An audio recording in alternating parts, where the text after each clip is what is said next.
Ist es nicht so, das Leben rauscht viel zu schnell an uns vorbei? Wir hetzen von einer Verantwortlichkeit zur nächsten. Wir arbeiten und in dem bisschen Freizeit, die wir zur Verfügung haben, wollen wir etwas Schönes erleben. Wir wollen ständig etwas fertig bekommen, schaffen, sein oder erreichen.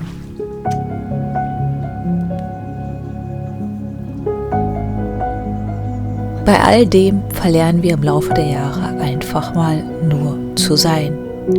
Hier in dem Moment zu sein und diesen mit allen Sinnen zu spüren.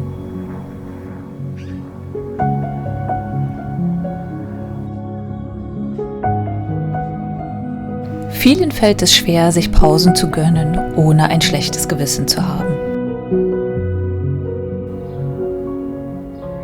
Die meisten verbinden Nichtstun oft mit Faulheit, daher auch der Spruch, Müßiggang ist aller Laster Anfang. Meiner Ansicht nach tun sich gerade Frauen oft schwer damit, sich hinzusetzen und einfach mal nichts zu machen. Aber wie soll es auch anders sein? Menschen, wie auch viele andere Lebewesen, lernen durch Beobachtung und Nachahmung.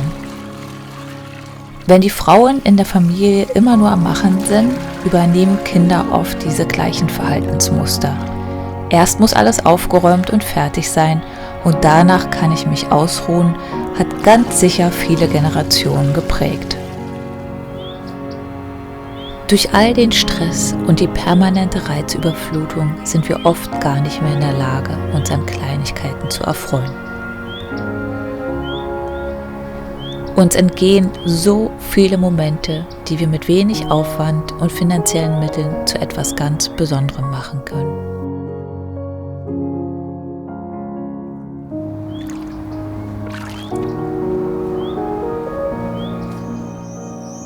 Bei Frauen greift sehr wahrscheinlich auch noch, erst muss die Familie versorgt werden und dann kann ich mir eine Pause gönnen.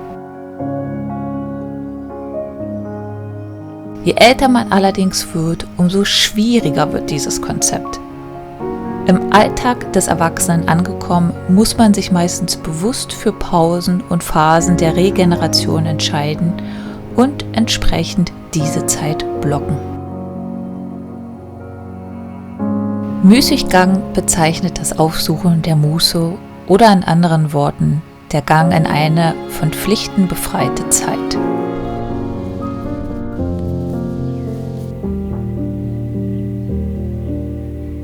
Diese Zeit ist wichtig für die eigene Regeneration und die Kreativität.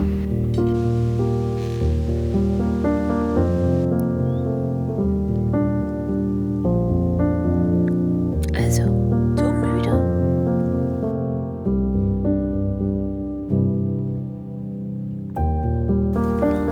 Die besten Gedanken und Ideen haben ihren Ursprung oft in den Momenten, in denen man einfach nichts macht und die Welt um sich herum beobachtet.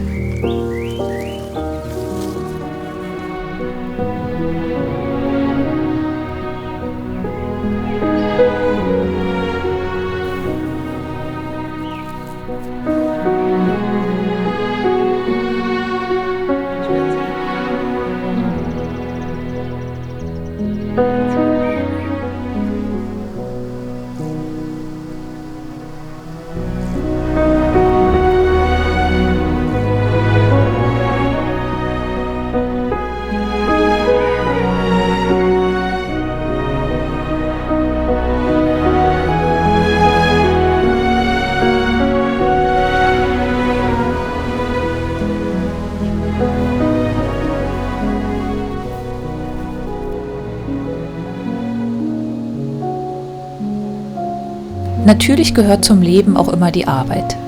Diese ist erforderlich für die eigene finanzielle Existenz, zur Selbstverwirklichung und auch um an der Gestaltung des gesellschaftlichen Lebens teilzuhaben. Nichtsdestotrotz leben wir heute in einer Leistungsgesellschaft, deren Tempo immer schneller wird. Arbeitsabläufe und Prozesse werden durch den technischen Fortschritt immer effektiver, aber gleichzeitig auf der geistigen Ebene anstrengender.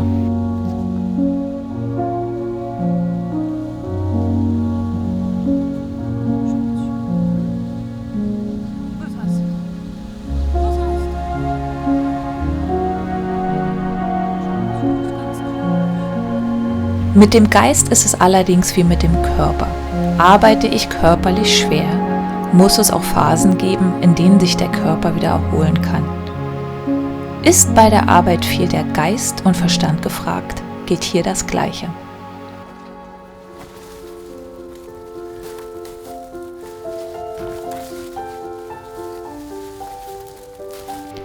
Deswegen ist es wichtig, im Alltag hier und da wenigstens kleine Pausen einzulegen.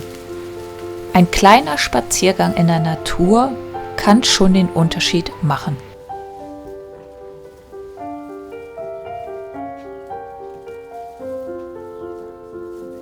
Meistens kehrt man danach mit einem verbesserten Konzentrationsvermögen wieder an den Arbeitsplatz zurück, was im Übrigen auch wissenschaftlich mit Gehirnscans nachgewiesen werden kann.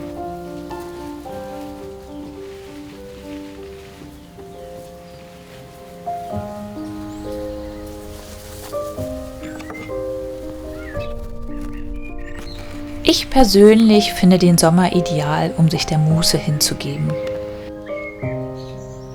Der Sommerurlaub und die Sommerferien stehen an. Das Wetter ist zwar nicht so sommerlich wie weiter südlich, aber trotzdem gibt es einige schöne Sommertage.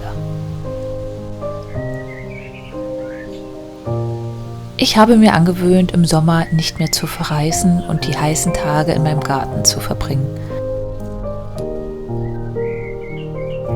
Warum verreisen, wenn es jetzt in meinem Garten die schönste Zeit ist? Ich verreise lieber, wenn es hier nicht so schön ist, was meistens im Winter der Fall ist. Hinzu kommt, jetzt sind auch Sommerferien, sodass die meisten in den Urlaub fahren.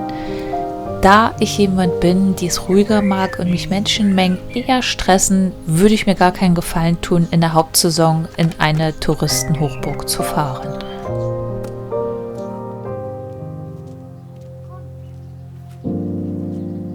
Ich kann nur sagen, der Sommer in meinem Garten ist herrlich.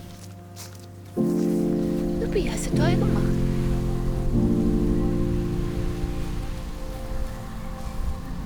Den Wetterbericht behalte ich in dieser Jahreszeit immer im Auge. Werden Tage um die 30 Grad vorhergesagt, versuche ich mir solche Tage freizuhalten, um mich dem Nichtstun hinzugeben.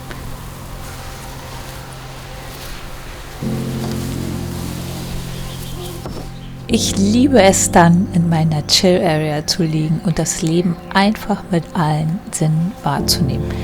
Ich höre das Summen in meinem Garten, spüre die warme Sonne auf meiner Haut und ein Eis schmeckt in diesen Momenten besonders gut. Dazu noch einen Sommerroman lesen und das Leben ist nahezu perfekt.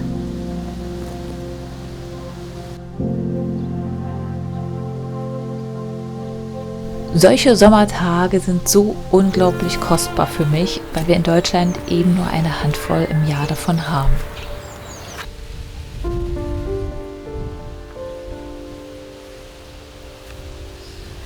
Die Kunst im Leben besteht wahrscheinlich darin, die Balance zwischen Muße und Arbeit zu finden. Auf intensive Arbeitsphasen folgen Pausen. Auf den Tag die Nacht. Auf die Sonne der Regen.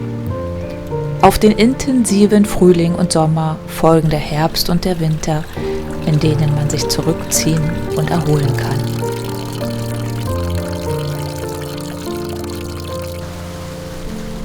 Wir alle brauchen diese Balance im Leben. Das ist der Kreislauf der Natur.